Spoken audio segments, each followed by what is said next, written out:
The words cut through the chamber like a lightning strike.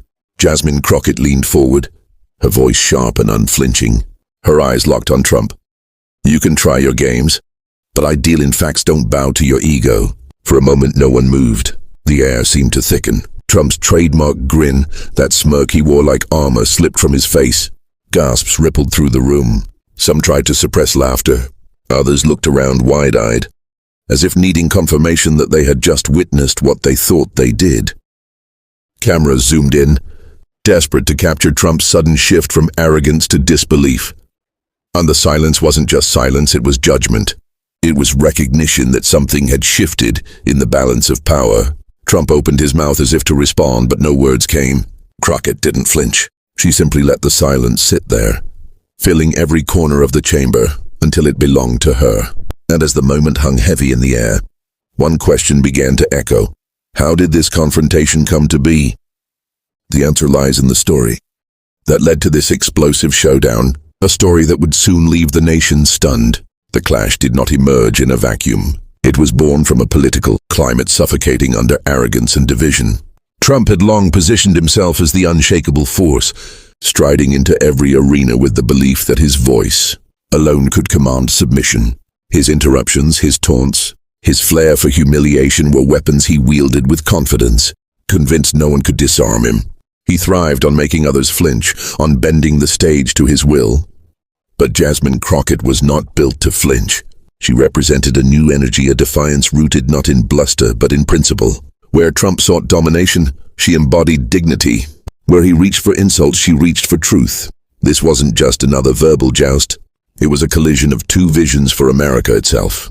One vision rested on fear, intimidation, and spectacle. The other rested on resilience, clarity, and a refusal to bow. And the stakes could not have been higher.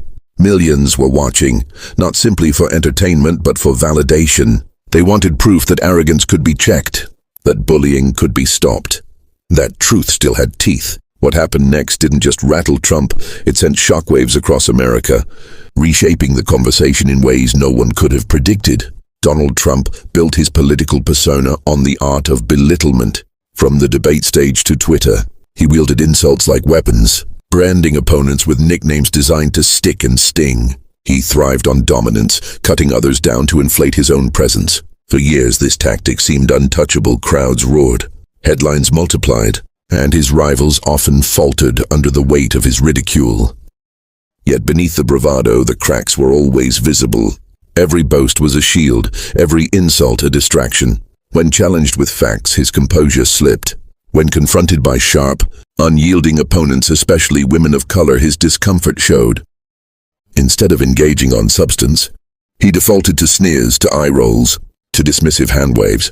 It was easier to mock than to admit he felt threatened. Time and again, Trump underestimated women who refused to shrink under his glare. He treated their intelligence as secondary, their presence as something to be brushed aside. He mistook their calm for weakness, their refusal to play his game for a lack of strength. And so, when Jasmine Crockett entered the chamber, he leaned on the same tired playbook, convinced he could rattle her, as he had rattled so many before. He thought this would be another easy win. He was wrong. Before she ever set foot on the national stage, Jasmine Crockett was already battle-tested. She rose from humble beginnings, carving her path through determination and an unshakable belief in justice. As a lawyer, she fought for those without power, the marginalized, the overlooked, the people who too often never saw justice served. Each case sharpened her resolve. Each courtroom taught her the art of precision. How to dismantle lies, how to expose arrogance, how to speak truth in spaces designed to silence it. But Crockett wasn't just a fighter in the legal arena. She carried her activism into the streets, standing alongside communities that demanded their voices be heard. She didn't trade in theatrics. She traded in grit. Her weapon was not volume but clarity. Her power lay not in dominance but in conviction. And when she entered Congress, that same steel ran through her words, commanding attention not through fear, but through undeniable presence. What set her apart was her wit, razor-sharp, delivered with calm confidence. She had faced bullies before, men who tried to drown her out with swagger and noise. Every time she proved unshakable. Trump, of course, didn't know that. He thought he was facing just another opponent he could bulldoze. And when Trump tried her, he discovered the hard way. The moment the exchange began, Trump reverted to form. He leaned in with that familiar mocking tone, dripping with condescension, interrupting before Crockett could finish a sentence.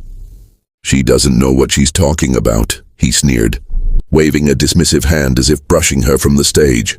Each word was calculated to belittle, to reduce her to a punchline. Crockett, however, didn't flinch. She let him talk. She let the insults pile up one after another, each one more arrogant than the last. Her silence wasn't weakness, it was strategy. The more Trump barked, the clearer his desperation became. She watched him with steady eyes, a quiet strength radiating in contrast to his bluster. Around them, the room buzzed with tension. Commentators exchanged glances. Journalists scribbled furiously. Spectators leaned forward, waiting for the inevitable clash. Even Trump's allies shifted uneasily, sensing he was walking into something bigger than he realized. And still, Crockett waited. Every smirk, every jab, every arrogant interruption only tightened the spring of anticipation. The suspense grew heavy, almost unbearable. The insults piled up until finally, Crockett decided the moment had arrived.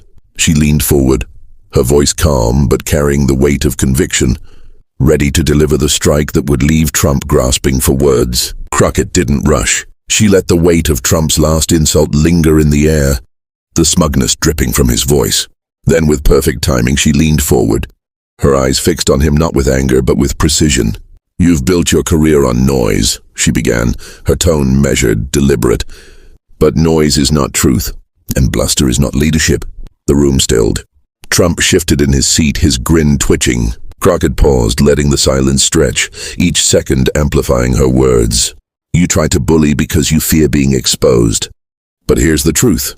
You can't bully your way past facts. You can't insult your way past justice. And you certainly can't intimidate me." Gasps rippled through the chamber. Some stifled laughter, others leaned back in shock, as if they'd just witnessed a punch land cleanly. Cameras clicked furiously, hungry to capture Trump's reaction. His face reddened, his jaw tightened. He muttered under his breath, searching for something, anything to hurl back. Crockett didn't let up. "You call women names, you dismiss people of color. You treat truth as disposable. But every time you do, you reveal exactly what you are afraid. Afraid of strong voices, afraid of accountability, afraid of anyone who won't bow to your ego." Laughter broke out, this time louder, freer, feeding on Trump's visible frustration. He tried to interject, but his words faltered, swallowed by the room's energy now surging toward Crockett. She straightened, her expression calm, almost serene, as though the moment belonged entirely to her. And in truth it did. The cameras, the crowd, the country, they were no longer watching Trump's performance. They were watching his unraveling. For the first time that night, Trump had no words. The moment Crockett's words landed, they didn't just stay in the chamber, they burst outward like wildfire. Within minutes, clips of the exchange flooded social media. On Twitter, hashtags like Crockett Clapback and Trump silenced shot to the top of trending lists. TikTok edits looped the moment Trump's smirk vanished, paired with thundering music and captions like, "This is how you end a bully." Memes flew faster than Trump's team could spin a response. Screenshots of his stunned expression became instant reaction images, pasted across timelines with biting captions. Late-night hosts seized the footage, replaying Crockett's calm delivery to raucous applause. Even celebrities chimed in, praising her courage and wit. One actor tweeted, "Give Jasmine Crockett the mic at every debate. That's the America I want to see." Commentators framed the moment as a turning point, the day Trump's aura of untouchable dominance cracked. Cable news replayed the clip on repeat, analysts dissecting every pause, every flicker of discomfort on his face. Meanwhile, Crockett's name was being spoken with admiration by millions who had never heard it before. She wasn't just a congresswoman anymore, she was a symbol of standing tall against arrogance. Trump, on the other hand, became the punchline. For once, the man who thrived on ridicule was drowning in it. But the true impact wasn't just only. When the laughter faded and the hashtag settled, Crockett made sure the moment wasn't remembered only as a takedown of Trump. She reframed it into something larger, something deeper. This wasn't just about a clash between two politicians.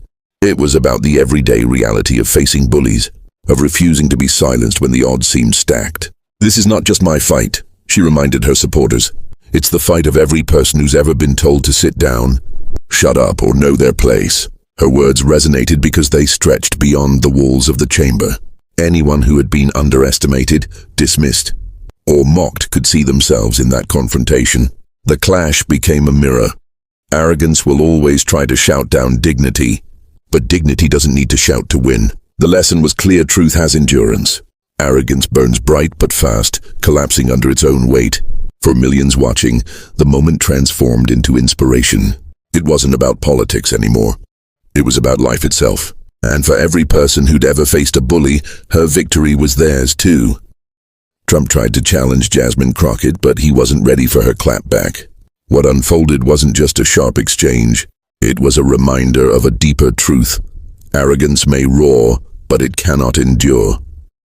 Crockett's composure, her clarity, her refusal to bend revealed a lesson, as old as democracy itself, that bullies eventually face their reckoning. This was more than a political moment. It was a cultural one, a scene that showed millions that dignity, when wielded with courage, can silence even the loudest voice in the room. Arrogance may mock, it may sneer, it may try to drown out truth, but in the end, truth always finds its way through. And now the torch passes to you. If you believe that truth must always defeat arrogance, if you believe that every clapback against bullying strengthens our democracy, then don't just watch this moment, carry it forward. Subscribe to this channel, share this story, and let the world know what side you stand on. Because when voices like Crockett's rise, they don't rise alone. They rise with all of us.